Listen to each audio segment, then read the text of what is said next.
voilà mi ngi noonu actualité yi si la ñuy daal di ñëw daanaka benn ponk rek lay daal di nekk dañuy def focus ci suñu gouvernement bu yees bi nga xamante ni moom la ñu président Macky Sall génneen la démb ñu gis si ay départ am ñoo xam ne dem nañ am na ñoo xamante ni dugg nañ am ñoo xamante ni tamit reste nañ ba tey ci poste yi ñu leen dénkoon alors dañu koy daal di doore ak Walf Quotidien li nga xamante ni def nañ ko ci seen une alors bokk na ci ñu ngi koy wax tout à l'heure décès professeur Iba Der Thiam la fin d'une histoire loolu dinañ ci daal di ñëw waaye aussi dinañ wax ci li nga xamante moo di Idy Sall alliance machiavélique alors laaj bi nga xamante ni moom la Walf Quotidien samp Aliou Sow mooy qui va tuer l'autre? Oui, alliance machiavélique, un jeu de mots, jeu de son, qui va tuer l'autre. Je crois que il fut des temps quand je disais que Dieu est grand, mais Macky Sall n'est pas petit. Ça pourrait être une réponse à cette question. Bravo Walfadjri, quotidien. Parce que finalement, j'aurais comme l'impression que fii ñu toll nii que ça serait certainement Macky Sall qui aurait tué Idrissa Seck. Alors vous allez me dire pourquoi? La réponse, ça serait que, d'abord, pour des raisons d'éthique et de morale, Monsieur Idrissa Seck, actuel président du Conseil économique, social et environnemental, avait avancé des propos fii dafa am ay propos yu mu avancé woon démb tey doog a ñëw. lan la Idrissa Seck wax pour sénégalais yi ñu xam dafa newoon Macky Sall vision maanaam xalaatam jam ñaajo la yam dafa newoon ni aussi Macky Sall defu fi dara dafa nekk juste rek di peinture li fi Ablaye Wade bàyyi woon mais dafa waxoon aussi moom Idrissa Seck que ni moom décret ci àdduna fii àdduna Sénégal décret dootu ko falati que peuple sénégalais moom moo koy fal day nekk conseil municipal départemental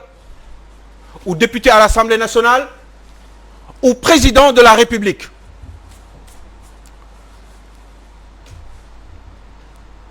Kon décret du ko fal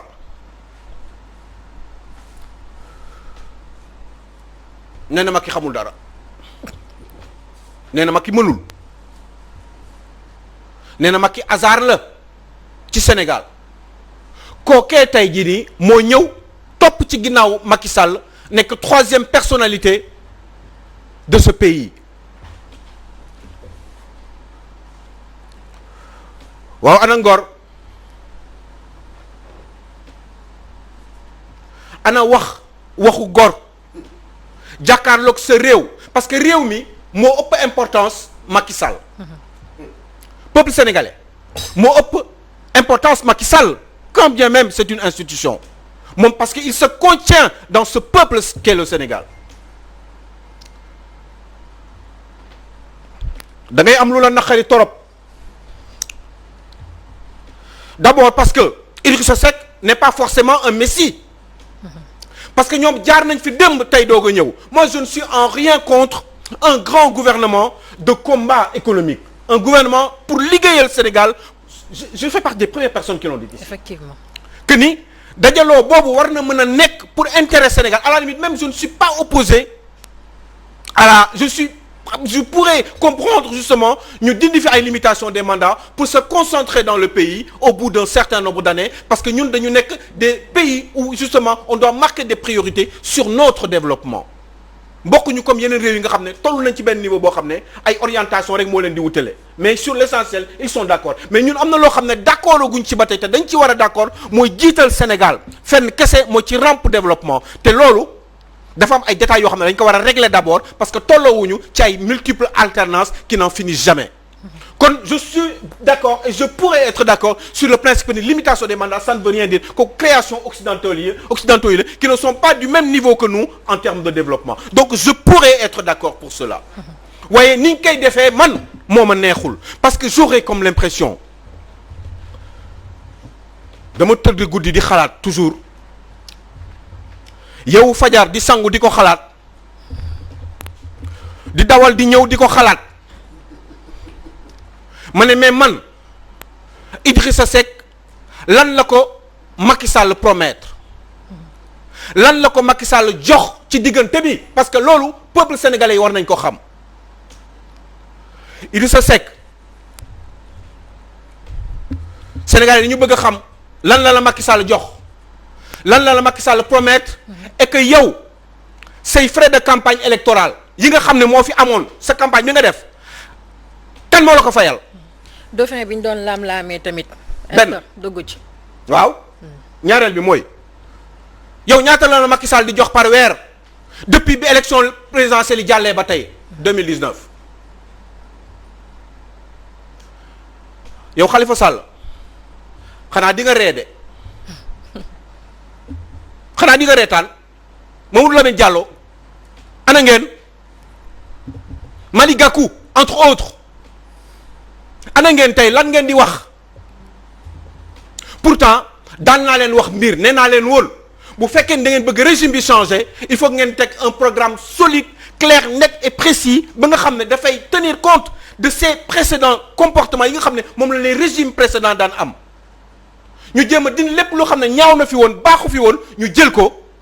tegee ko nële def lu bees loo xam ne on va totalement comme je le disais souvent et radicalement changer le système avec des nouvelles mentalités une nouvelle manière de faire des nouveaux comportements je l'ai toujours dit mais loolu mënoo ko def on peut pas laver du on va mën a jël du vieux nga bëgg ko def mu bees ce n'est pas possible mënul nekk ce sont des gens qui sont là depuis des années ñaata at Idrissa Seck 94 25 ans il était ministre de la République qu'est-ce qu'il a fait entre-temps ci diggante bi moom Idrissa Seck ba tey ba léegi lan la fi def vous pensez quand on prend Yankhoba Diattara def ko ministre c'est parce que il est compétent c'est parce que c'est Idrissa Seck qui l'aura voulu et qui l'aurait même demandé à Macky Sall entre autres vous pensez que dëkk bi da ngeen ko war a pàccoo di ko séddoo toog jàpp sa njàmbur au détriment des intérêts des populations ce pays doit changer il faudrait que vous partiez vous ce deal là bi ngeen di teg yéen yow Macky Sall ak ñoom Idrissa Seck deal boobu il faut que sénégalais yi xam ko et en temps utile il faudrait que vous soyez sanctionnés démocratiquement ce n'est pas possible vous n'avez pas le droit de continuer comme ça di saax-saaxe suñu réew bi di ko séddoo parce que yéen entre yéen la ci biir Sénégal 15 millions de sénégalais ñoo fi nekk ay góor ay dóorkatuwaar ci mbedd mi ci àll bi ci tali yi ci autoroute bi ay jaaykat ngeen waroon lijjanti économie bi xool côté ruralité bi nan ngeen fa mën a lijjantee pour defar agriculture bi defar élevage bi gars yi di liggéey boo leen gisee ci tali bi nii tali Seydina Limamou Laye bi autoroute bu amee embouteillage nga xam ni ñii ay liggéeykat lañu ay dóorkatuwaar lañu bëgg nañu dara pour seen réew bu ñu jógee ci àll bi di ñëw fii Sénégal c'est pour jéem a am dara boo leen liggéeyoon def les politiques nécessaires dans ces zones là def ko jiital intérêt Sénégal que c'est pas seen deal yi ngeen teg entre vous bu boobaa kon lii yëpp du fi am. lii nag dama gis ni en tout cas dama gis ni lii du day continuer man dama gis ni mbir mi jeexagul barki démb kese Idrissa Seck ak Macky Khalifa Sall ak Gakou entre autres Babacar Diop professeur ñoom ñoo dajaloo woon ñu ne ñoom ak Mamadou Lamine Diallo xanaa yow tey noo yeewoo yow Mamadou Lamine Diallo nan nga yeewoo